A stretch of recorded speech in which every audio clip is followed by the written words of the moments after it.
Yeah, okay, time to live free. Plenty goals I'm achieving. Some real life topics and talking financial freedom. Mindset, soul and love, everything in between. This is Freedom Podcast. Tune in, live free. Hey, got my mindset right and I got the drive. Planning one day, no more job, no more 9 to 5. Love, money, mind. Love, money, mind. This is freedom. Tune in, cause it's going down. Woo!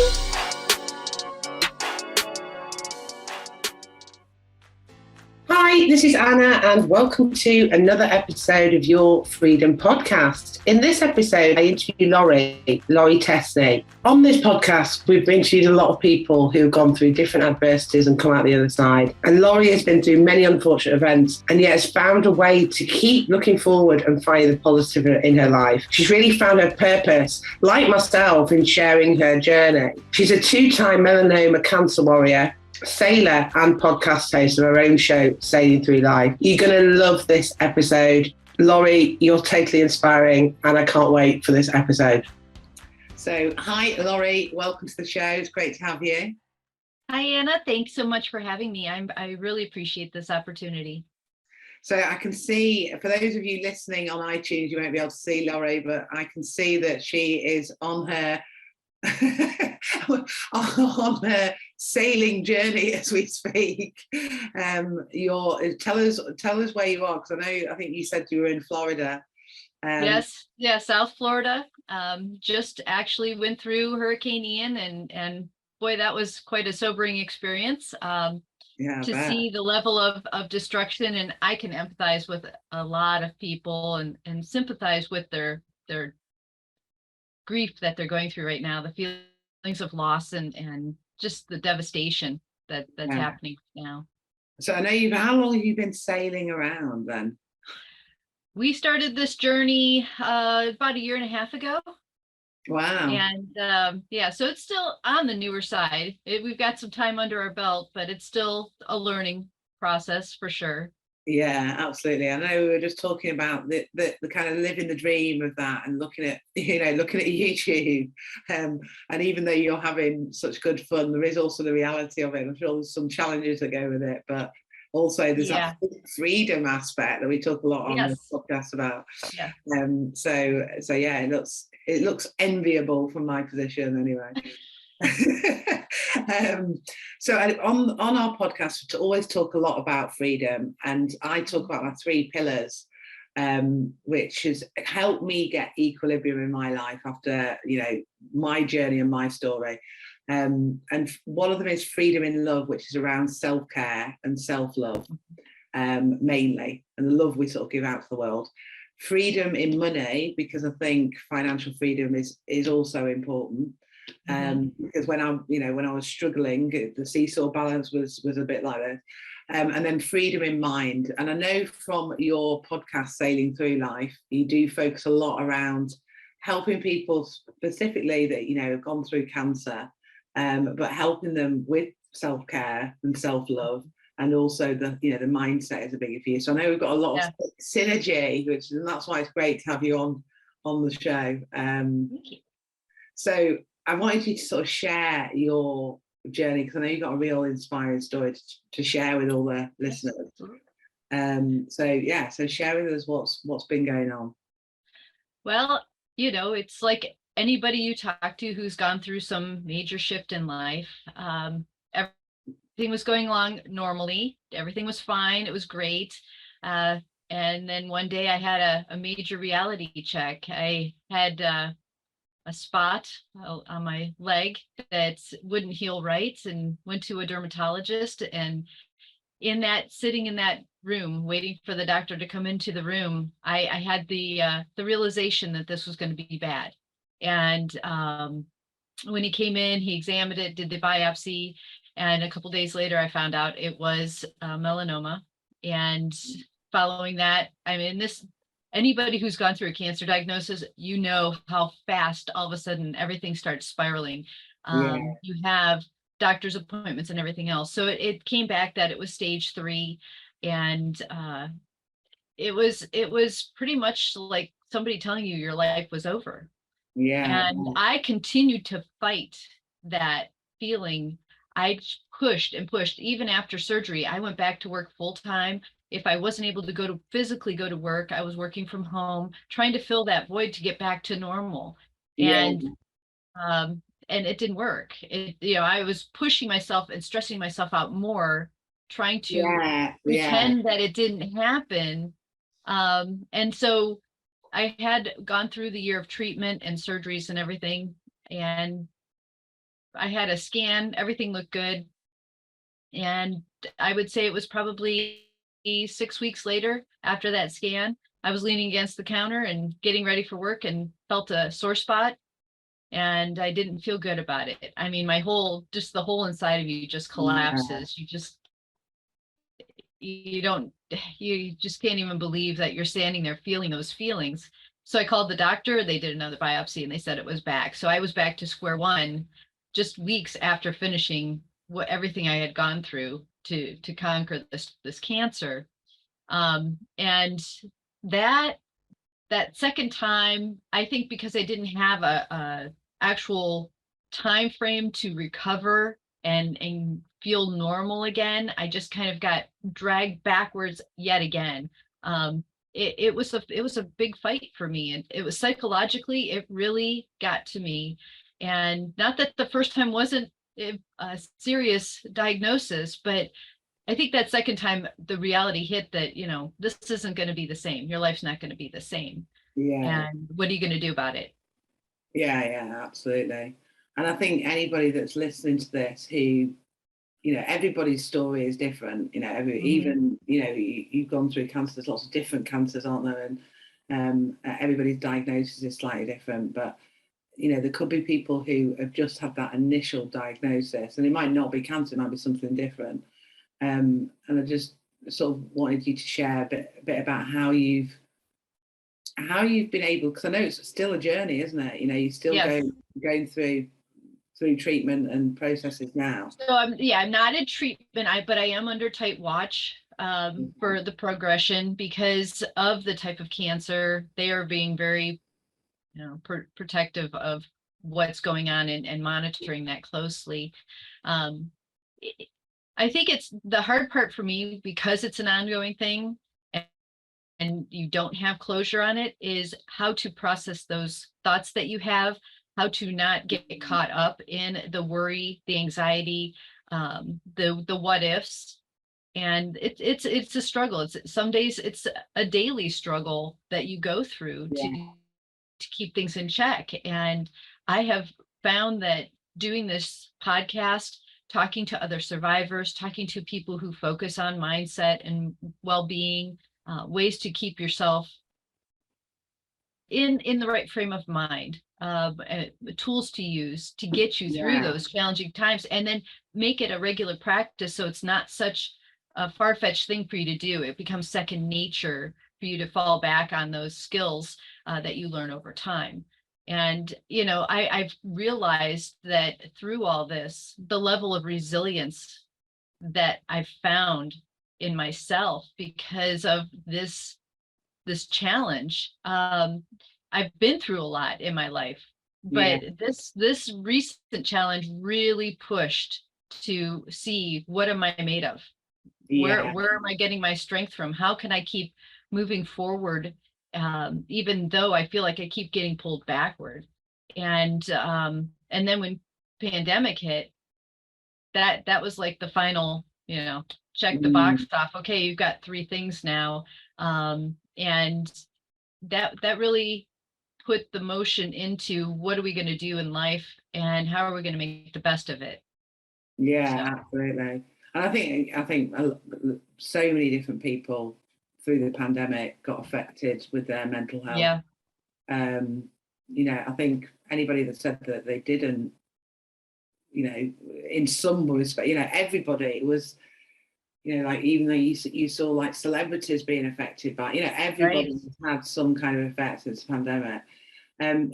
Big kudos to you, because I think when you go through something that is, a trauma or a pain, to be able to kind of turn that around and help other people and empower other people, and kind of, because a lot of people don't. A lot of people, focus so much on what's happening.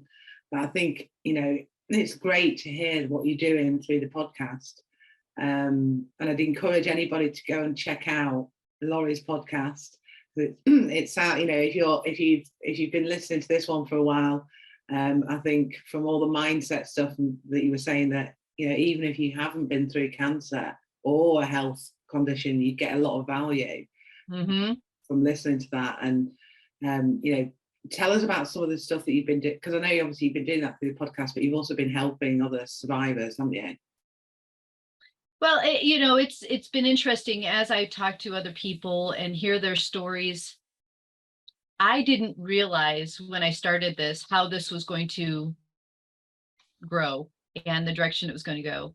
I started originally because of how hard it was for me and feeling lonely, feeling misunderstood, not having anybody that could relate. So I started reaching out to other people who have had other similar situations, just to kind of use it as a touch point and to let other people know that I've been through it, this person's been through it, you're going through it. And so it was starting to create a community of people who understood at a different level. It was a real conversation. It's so authentic, vulnerable on this show, sharing what they've been through and their feelings and how hard it is, and to get feedback on that after I've talked to somebody or somebody who's heard the show to tell me that they were inspired, or they learned something, or they are so grateful that something like this exists. And how many podcasts there are out in the world floating around, and to have somebody pinpoint your show, that something you said or somebody that was on the show that inspired them to make a difference, that's so touching. And I know that there's a lot of power there. And as this has gone on to incorporate, like I said, having people that deal with mindset, because that is crucial when you're dealing with any sort of challenge. That mindset makes a difference. And one of my favorite quotes that I live by is, you can't control the wind, but you can adjust your sails. Yeah. So no matter what's going on in your life, you can't control what's coming at you sometimes, but you can adjust how you're going to navigate through that. Yeah, and that is crucial to remember, that to try to control everything, you're adding more stress to your life, which you don't really need. Yeah. Absolutely. Like one of my friends got diagnosed with transverse myelitis. I don't know if you know it, and it can go into MS. And she started running. She used to run anyway, but she started running like really like long runs, because she wanted to. It was this mindset thing. She wanted to believe that her legs were working, And she ran that much that she just damaged all the cartilage on her knees, and just had to have all these different operations on her knees. And I think it's similar to what you're saying about, like when you were going back to it, like trying to kind of normalize things, or our mind can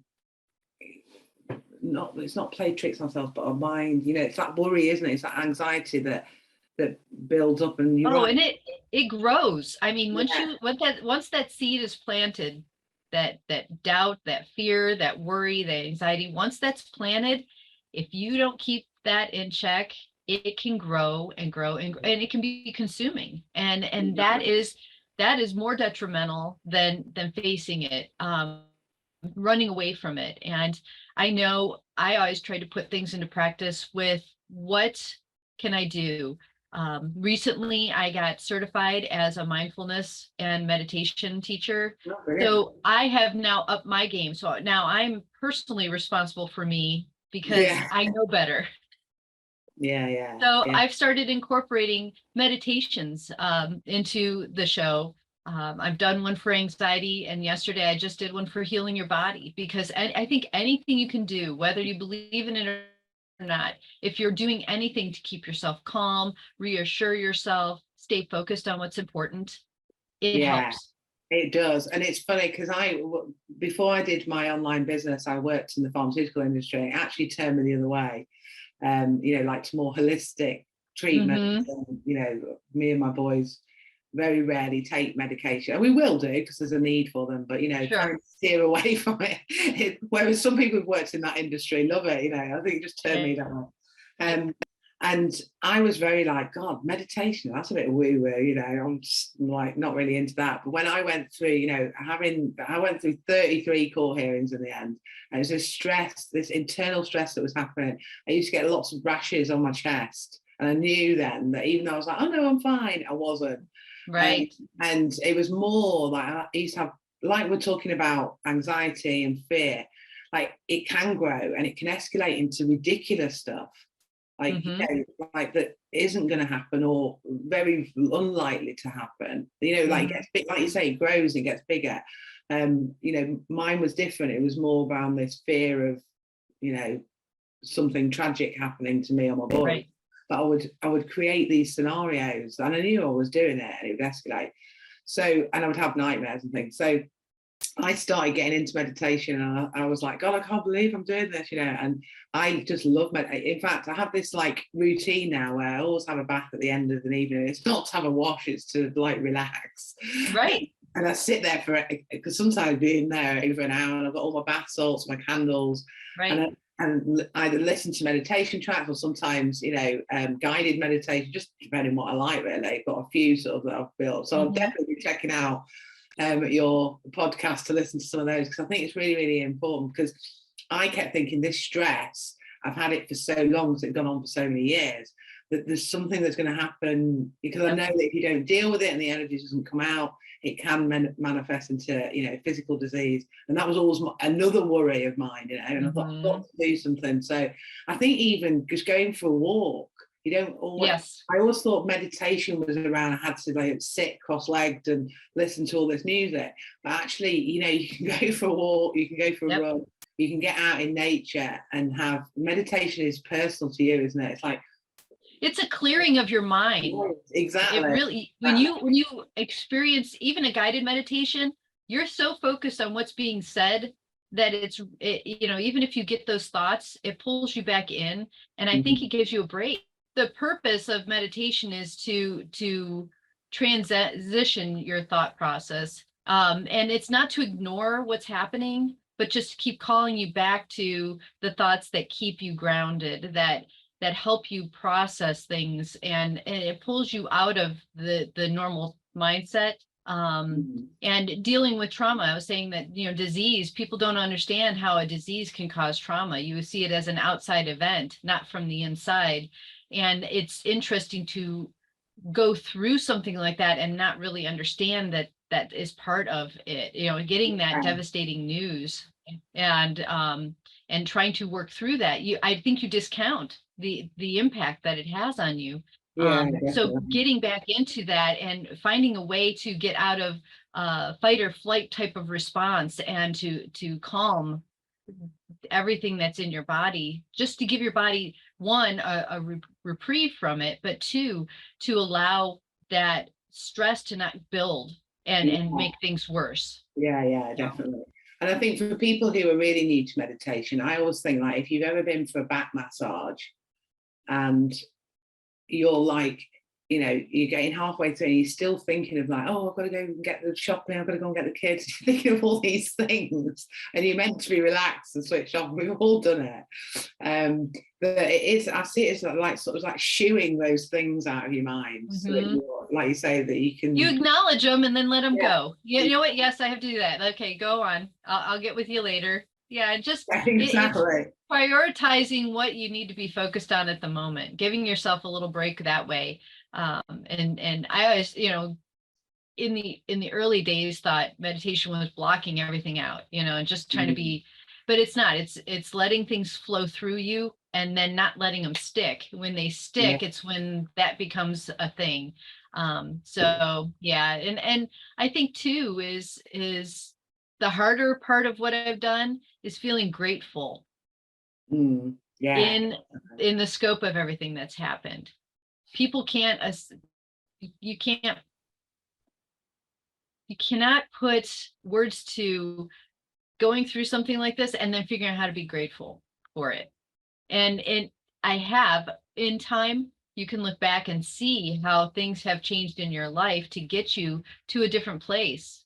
Yeah, I wouldn't be absolutely. sitting on this boat right now had I not gone through what I've gone through. Yeah, exactly. It might have happened someday, but it wouldn't have happened this way. And then the podcast wouldn't have happened. And so if I start going through all the things that wouldn't have transpired without this, the people I've met, I would have never met you. I would not be here right now talking to you, sharing my story so that somebody else is like, oh my gosh, that happened to me, or I felt that way. And I'm so glad somebody else felt that way. None of this would happen. So there's a purpose in what happens. It's just when you're in the midst of it, you can't even fathom that that's even a thing. Yeah, absolutely. Yeah. And I think it is when you sort of kind of get out the other side, or learn to deal with the stuff that's happening.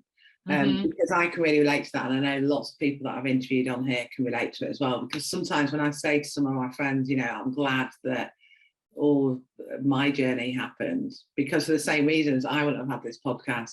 I wouldn't. Right. I feel like I'm a better daughter, mother, friend. You know, I just feel. I think it is when you go through that whole gratitude piece, because you realise that, yeah, it's just turned your life really into to just seeing the value more of different things.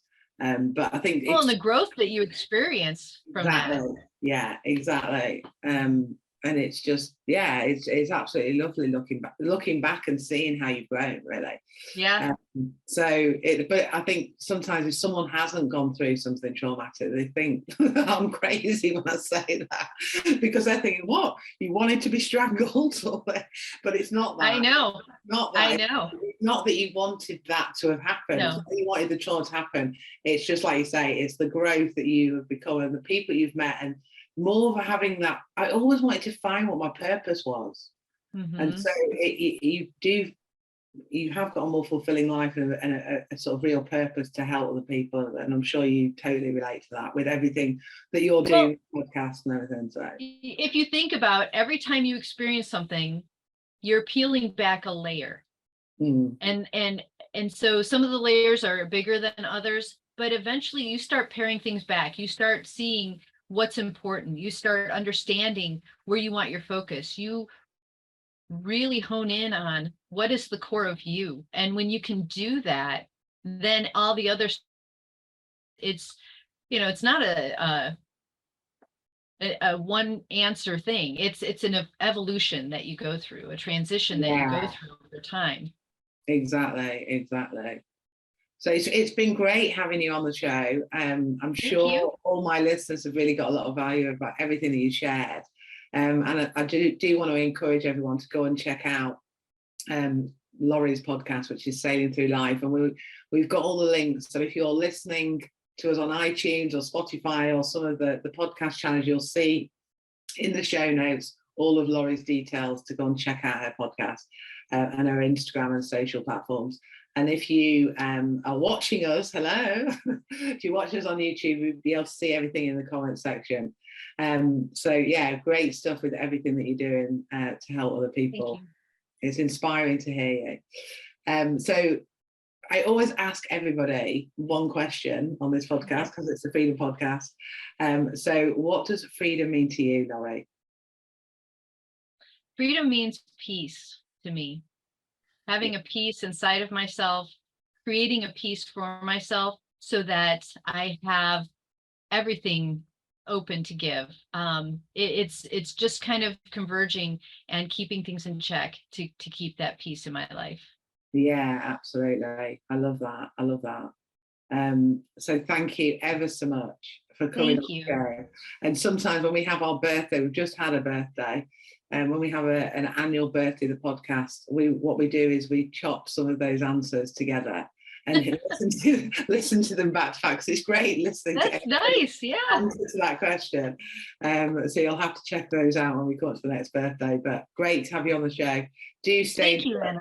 If you need any help as regards to e-commerce or writing a book. You might be writing a book at some point. Hey, I got stories. Yeah, exactly. Let's stay in touch, and it's great to connect with you. So really appreciate you coming on the show and sharing everything. Well, Anna, thank you so much. Yeah, brilliant. Thank you. Bye. Hey, thank you for listening. Hope you had a blast. Here to elevate your life. It's the Freedom Podcast. Love, money, mine. Love, money, mine. Wanna see you all win. Wanna see you all shine. Just make sure that you subscribe. Bringing good vibes. Join the Facebook group. Now it's time to change your life. Hope you come back. Right now is the chance. This is an experience. It's the Freedom Podcast. Hey. Hey, thank you for listening. Hope you had a blast. Here to elevate your life. It's the Freedom Podcast. Love, money, mine. Love, money, mine. Wanna see you all win. Wanna see you all shine. Just make sure that you subscribe. Bringing good vibes. Join the Facebook group. Now it's time to change your life. Hope you come back. Right now is the chance. This is an experience. It's the Freedom Podcast. Hey.